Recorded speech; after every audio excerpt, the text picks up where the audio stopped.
요즘 국내 반도체 업계에 변화의 바람이 불고 있습니다. SK하이닉스가 경기도 용인에 120조 원을 들여서 이 반도체 특화 클러스터를 추진하고 있고, 삼성전자도 130조 원이 넘는 돈을 들여서 이 시스템 반도체 육성에 나서는 등 이 반도체 이막을 준비하기 위한 움직임으로 분주한데요. 오늘은 그중에서도 최근 스포트라이트가 쏟아지고 있는 시스템 반도체 시장에 대해서 취재 기자와 함께 이야기 나눠보도록 하겠습니다. 강은혜 기자 나와 있습니다. 어제 삼성전자가 그 반도체 비전 2030 발표했지 않습니까? 지금까지 삼성전자가 사업 계획 발표한 건 이따금씩 있었는데 이렇게 비전 선포한 건 굉장히 오랜만 아닙니까? 네, 무려 10년 만인데요. 과거 2009년에 이건희 회장이 있었을 때 이 회사 창립 40주년을 맞아서 비전 2020을 발표한 적이 있습니다. 당시 이건희 회장은 삼성의 미래 먹거리로 태양전지, 자동차용 전지, 또 LED, 바이오, 의료기기 사업을 육성하겠다라고 밝혔는데요. 그 뒤 10년 만에 아들인 이재용 부회장이 이 시스템 반도체라는 사업 비전을 발표한 겁니다. 사실 이재용 부회장은 올해 초부터 꾸준히 시스템 반도체의 중요성에 대해서 강조를 했는데요. 지난 1월 삼성전자 기흥사업장에서 열린 그 경영진과의 간담회에서 시스템 반도체 사업 경쟁력 강화를 추진해야 한다라고 강조를 했습니다. 그 이후에도 공식적인 자리에서 꾸준히 이 시스템 반도체와 파운드리 사업을 미래 성장 동력으로 육성하겠다라고 밝혔습니다. 이에 따라 삼성전자는 오는 2030년까지 시스템 반도체 분야에 133조 원을 투자해서 비메모리 반도체 분야에서도 글로벌 1위를 달성하겠다는 계획입니다. 또 영세한 국내 팹리스 업계를 지원하기 위한 상생 방안도 발표를 했는데요. 삼성전자는 이들이 경쟁력을 높일 수 있도록 자체 개발한 그 설계 자산들을 공개하기로 했습니다. 대기업과 중소기업 간의 공조를 통해서 시스템 반도체의 생태계를 강화하겠다는 건데요. 삼성전자 측의 설명 직접 들어보시죠. 삼성전자는 이번 시스템 반도체 투자 발표를 통해 국내 중소반도체 업체들과 적극적으로 협력하고 우리나라 시스템 반도체 산업의 경쟁력 강화에 앞장서겠습니다.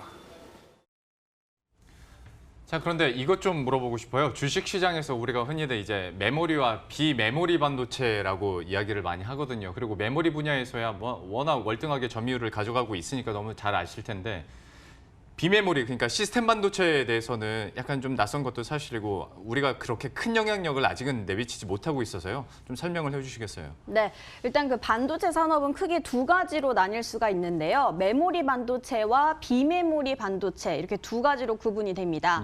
메모리 반도체는 그 D램과 낸드 플래시처럼 정보를 저장하고 기록하는 역할을 합니다.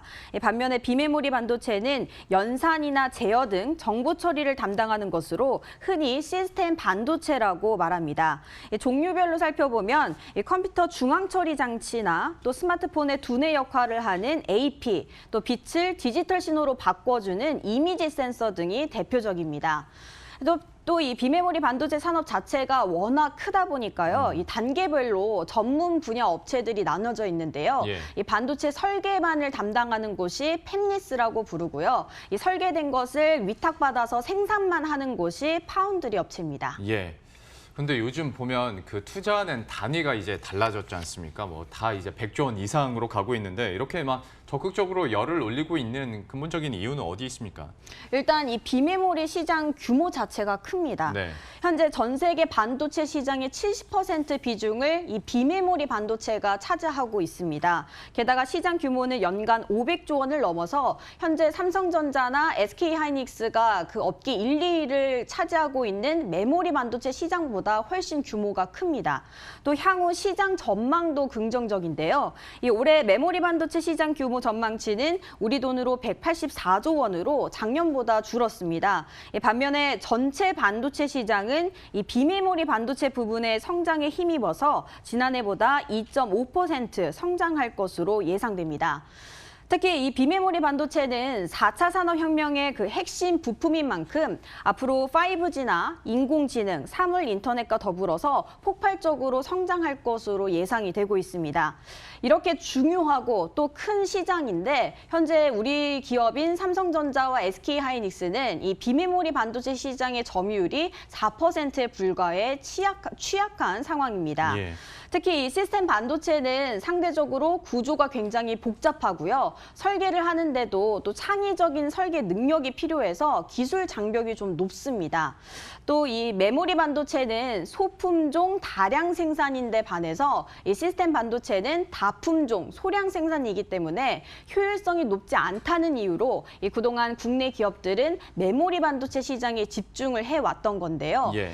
하지만 이 최근에 메모리 반도체 시장의 업황에 대한 우려가 높아지고 있잖아요. 그러다 네. 보니까 그 대안으로 시스템 반도체를 육성해야 한다라는 중요성이 커지고 있는 겁니다. 그러니까요. 그 메모리 분야에서는 우리가 초격차를 이뤄내긴 했습니다만은 비메모리 분야에서는 얘기를 해준 것처럼 시장 점유율도 워낙 아직은 낮은 상황이긴 한데 하나하나 이제 그러면 따라잡아야 되는 거 아니겠습니까? 당장 좀 우리가 따라잡아야 될 경쟁 국가나 경쟁사는 어디가 있습니까? 네, 일단 비메모리 그 반도체 시장 전체적으로 보면 시장 점유율 60%를 미국이 차지하고 있습니다. 예. 게다가 항상 우리와 경쟁 관계에 있는 중국을 좀 살펴보면요. 2013년에 점유율이 3%에 불과했는데 이 정부 지원에 힘입어서 지난해에 5%까지 점유율을 끌어올렸습니다. 현재 국내 기업보다 더 앞서가고 있는 상황인데요.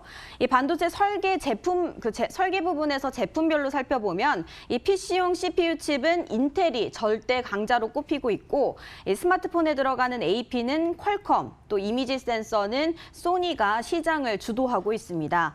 또 파운드리 분야에서는 대만의 TSMC가 시장 점유율 50%를 넘게 차지하면서 강자로 자리를 잡고 있는데요. 현재 삼성전자는 일단 파운드리에 투자를 늘려서 그 대만 업체를 추격하겠다라는 방침인데요. 최근에 삼성전자가 극자회선 기반의 5나노 반도체 공정 개발을 성공했다 이런 소식을 전했는데요. 예. 이런 초미세 공정 기술 경쟁력을 강화해서 선두 업체를 빠르게 따라잡겠다 이런 전략을 내놓고 있습니다.